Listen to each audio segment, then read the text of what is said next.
बिचून Nishapur Iran का कदीम शहर है जो खुरासां की सूबे का सदर मुकाम था। वहाँ एक सौदागर था जो खुद को नहायत अक्लमंद समझता था। वो शहर शहर घूमकर अपना तमाम माल तिजारत फरोख्त कर देता था। इसी जब कारोबार में नफा होने लगा तो दूसरों के मुकाबले में कामयाब इंसान समझते हुए इसने खुद को आकिल खिलवाना शुरू कर दिया और लोग उसी नाम से जानने लगे। आकिल का असल नाम नसीरुद्दीन था। वो माल तिजारत की सूरत में नादिर व नायाब अशिया लाता था। देखने वाली उन चीज़ों को देखकर हैरान रह जाते, मुना मांगे दाम देकर खरीद लेते थे। एक दिन वो बाजार में बैठा अपनी दोस्त से बातें कर रहा था। एक चड़ी मार उसके करीब से गुजरा जो गा रहा था, सोने की चड़िया जादू की पड़िया बजता है घेंट देती है इंडा। इसने जो ये सुना तो अपनी दोस्त से रुखसत हुआ और चड़ी मार के पीछे चल दिया। चड़ी मार के पास सब पंजरी खाली थी, बस एक पंजरी में खाकी रंग की चड़िया अपनी पर फड़फड़ा रही थी। सौदागर चलती चलती सोचने लगा कि सोने की चड़िया मुझे खरीद लेने चाहिए।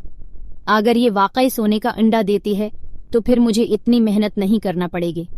ऐसी ख्याल आया।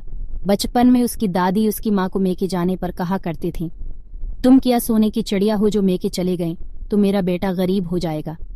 तो गोया सोने की चिड़िया होती है।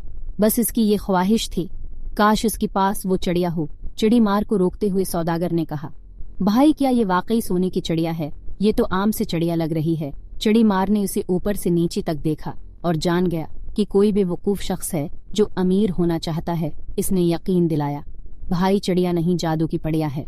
14वें रात को जब दूर कहीं गजर बजता है, ये सोने का अंडा देती है। इस चिड़िया ने मुझे अमीर कर दिया है। मेरे घर में अब तक 10 अंडी दी चुकी है। मेरे मुल्क चलो, वहाँ मेरे बड़ी शाहाना ठाट बाट हैं।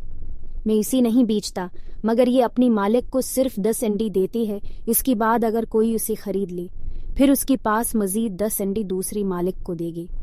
चिड़ी मार की बातों को सच समझकर सौदागर ने वो चिड़िया खरीद ली और अपना सब कुछ चिड़ी मार को बेच दिया। चिड़ी मार अगली रोज बाजार में फिर किसी को नजर न आया। सारा माल वो दौलत घर बार एक चिड़िया की औवत चिड़ी मार को फरोख्त करके सौदागर चिड़िया की पंजरी के साथ एक झोंपड़ी में रहने लगा। दोस्तों ने इसे बहुत समझाया कि आस ने घाटी का सौदा किया है और धोखे कहाया है, मगर सौदागर का कहना था, वो बहुत समझदार है, वो कभी घाटी का सौदा नहीं करता। तुम देखना मुझे कितना फायदा होगा। सौदागर को बस 14वें रात का इंतजार था।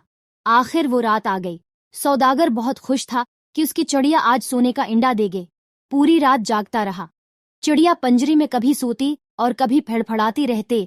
आखिर सुबह होने लगी, गजर बजा और सौदागर सो गया। जब उसकी आंख कहली और वो पंजरी के पास गया तो पंजरी में अंडा नहीं था। वो सिर पकड़ कर बैठ गया।